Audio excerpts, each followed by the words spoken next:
Welcome, it's King Lizzard on Xbox One with more Forza Motorsport 6 PvP race action. This time it's from Indy GP. It's also from the recent Leagues Can-Am series. Well, I say recent, it was about a month ago now. So I'm driving the number 66 Chaparral in this R-Class race. This is actually one of my own tunes. It's an R900 configuration, as everyone else's cars here were as well. Now the Can-Am series basically was a choice of 4 vehicles, all from around the 60s, the mid-60s to the late 60s era of racing of this particular type. And the car choices were obviously the number 66 Chaparral Cars 2E that I'm driving, which is a 1966 vehicle, the oldest of these vehicles. The number 4 McLaren Cars M8B, which is a 1969 car, and there are currently 2 of those in first and second place in this race. The number 10 Simoners Special T163, which is also a 1969 car, and I think currently in 4th place at the moment, just in front of me. And finally the number 21 Nissan Racing R382, which is also a 1969 car, of which there's one currently in 3rd place, a red car. So pretty tough race this series. Most of these races were pretty damn dirty. Literally the first couple of corners were hell. If you were lucky and you were at the front, generally you got a big lead in 1st, 2nd or 3rd if you didn't get caught up in the carnage at the beginning of the race. But I typically started to just hold off on the first corner and try and catch up, because it was the safest way not to get taken out. Well, I don't know about the safest way. It was the easiest way not to get taken out immediately. However, typically when you tried to overtake people thereafter, they would try and run you off the track as well on most occasions. However, that said, this race was a much cleaner affair, and probably one of the cleanest races I've had in Forza Leagues.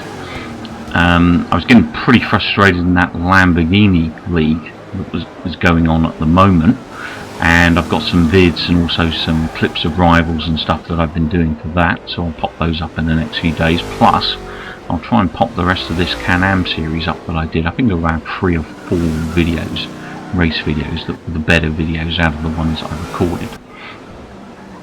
So at the moment I'm getting quite a good lead here, up in 4th place in this Chaparral.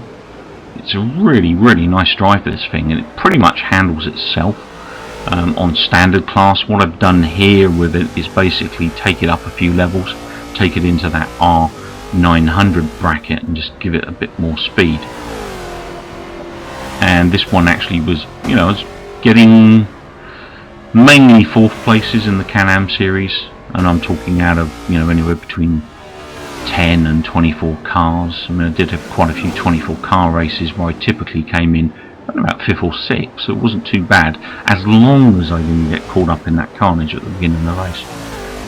When it was a totally clean race, I generally did finish 3rd or 4th or 5th, but probably my average finishing position overall out of all the races, and I did do quite a few of these, probably be about 5th place, I reckon.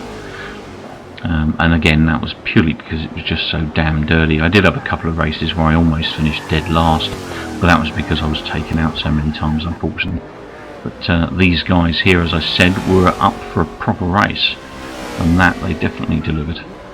Now these McLaren M8Bs in 1st and 2nd place are long gone. I can't even see them on my, well, at this point I couldn't even see them on my my map on the left hand side. So those guys have gone storming off. They were lucky enough not to get caught up too badly on that first corner and get away, and that seemed to be a favourite car for this particular Can-Am series. A lot of people were driving the McLaren, more so than any other vehicle in the game. And then I'd probably say 2nd place would probably come to the Chaparral. Actually, I did see a lot of Chaparrals being raced, and then probably the most, or the least common car was the Simoners Special, and that's probably just because people didn't really know Simoners, I guess, so they didn't bother to race it.